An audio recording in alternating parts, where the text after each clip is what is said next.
Welcome back to Yang Daily. I'll be your host, Alex Cheney, bringing you all the Yang news you need to live your life right. We've got another focused episode today, this time on electric vehicles, fossil fuel subsidies, and greenhouse gas emissions. Next episode, we'll do a lightning round to catch up on other issues. Let's get to it.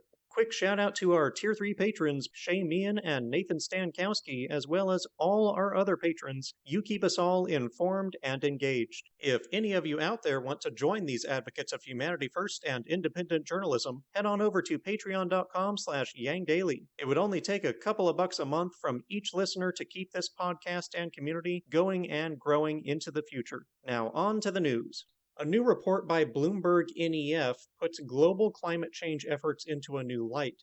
They find that since the signing of the Paris Agreement in 2015, G20 countries, which account for 3/4 of the world's greenhouse gas emissions, provided more than $3.3 trillion in subsidies for fossil fuels, an amount sufficient to replace the U.S. electrical grid with solar 3 times over. It's a lot of threes, I know.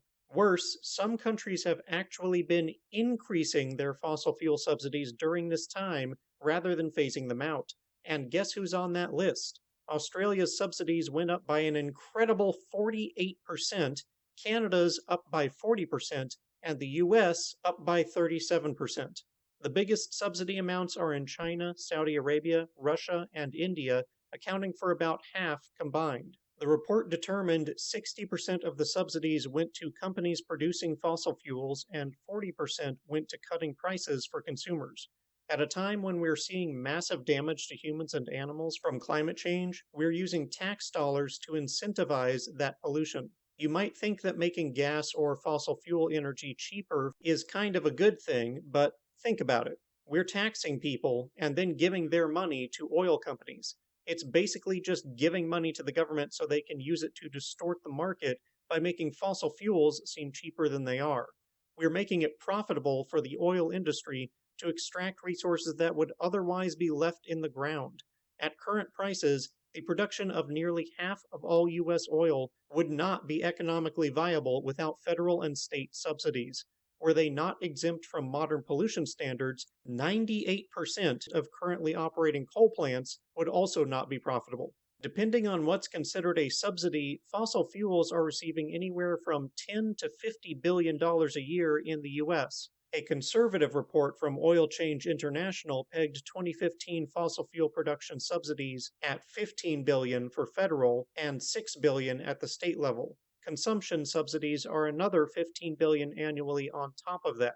Oil companies get permanent tax breaks 7 times greater than renewable energy. In 2015, oil, gas, and coal companies spent $354 million in campaign contributions and lobbying to receive $29 billion in federal subsidies. That's an 8,200% return on investment. This is why we need to reform democracy. We are not running the country, corporate lobbyists are, and they're using that power to damn us all. Incidentally, 88% of those bribes went to Republicans.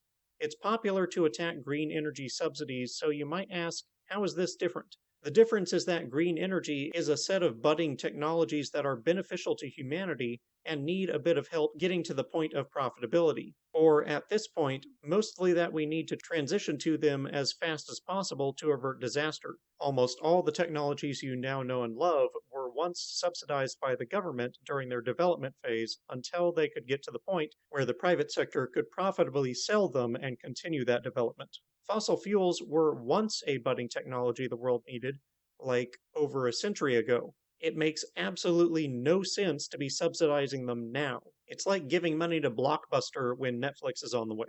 And if we want to help people afford energy, we should be giving them money and letting them make an honest choice of which energy to use, rather than essentially choosing for them. Basically, it's the same dynamic as UBI versus welfare, which is to say, let the free market function as it's supposed to and give people money to participate in it, rather than giving money to bureaucrats and having them decide what people need.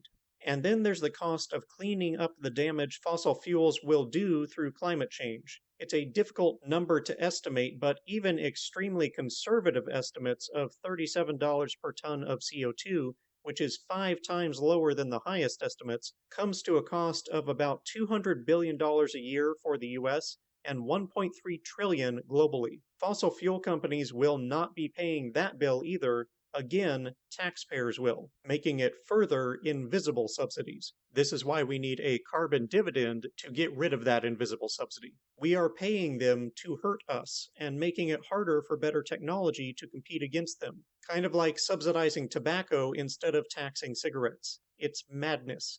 Tell your representatives it needs to stop. You can find the report and more detail on particular subsidies in the links. On that note, there's a lot of misinformation from those same corporations around how clean electric vehicles really are. To clear this up, the International Council on Clean Transportation performed an in-depth analysis of present and projected greenhouse gas emissions for the full life cycle of average medium-sized vehicles and fuels. This considers everything from extracting the minerals used for producing the cars and energy they run on, to the emissions while driving, to disposal of the vehicle, and everything in between. It does so for the EU, the US, China, and India, for a representative sample of energy grids and supply chains. The conclusion? Even for the dirtiest grids relying heavily on coal, fully electric vehicles are cleaner than hybrids and other combustion vehicles. In countries with cleaner grids, gas cars emit over 3 times as much greenhouse gas as EVs over their lifespan, going as high as 5 times where the grid is entirely green. Fuel cell cars are almost as good as EVs when the hydrogen is created with green energy, but almost as dirty as gas cars when it is not, and it's usually not. As you'll be able to see in the graph in the links, roughly 15% of a gas car's emissions come from creating the vehicle, 20% from creating the fuel, and 65% from burning the fuel while driving. These vary slightly depending on the location. EVs, on the other hand, have no emissions from running the vehicle.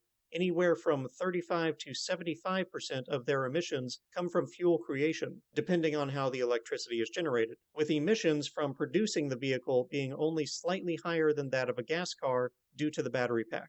Gas engines are extremely inefficient in converting gasoline to motion because they explode it, immediately losing most of the energy as heat, and then use a ton of mechanical hacks to translate the remaining explosive motion into rotational motion.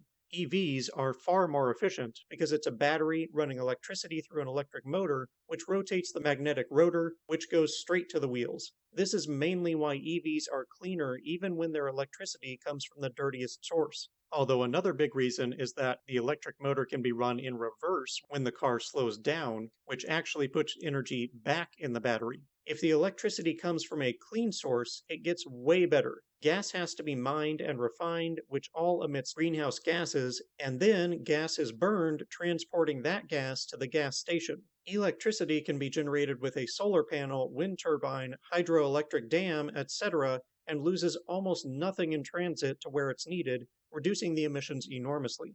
You can even eliminate the small transportation losses by using solar to produce the power right where it's needed, at home or at a public charger. Transportation is a gigantic block of emissions, and cars are a large portion of that. The report makes clear that there is no achieving even our now modest goals for climate change mitigation without transitioning quickly to electric vehicles. Were it not for Tesla, this would be a hopeless goal as legacy automakers have resisted EVs wholeheartedly.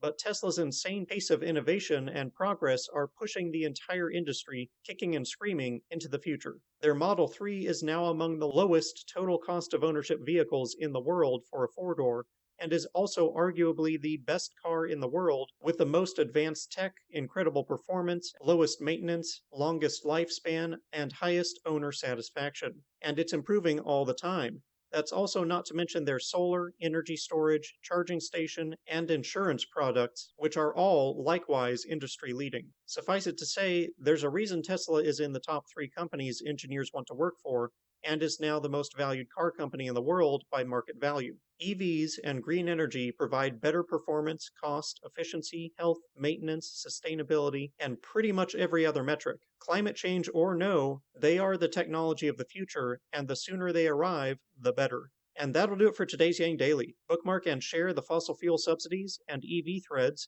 Flood Congress with calls, tweets, faxes, and letters using the ResistBot or Income Movement easy contacts below. If you need help, consult Humanity Forward, the Income Movement Aid Database, the Mission Asset Fund, or United Way, and don't forget to Yang Daily.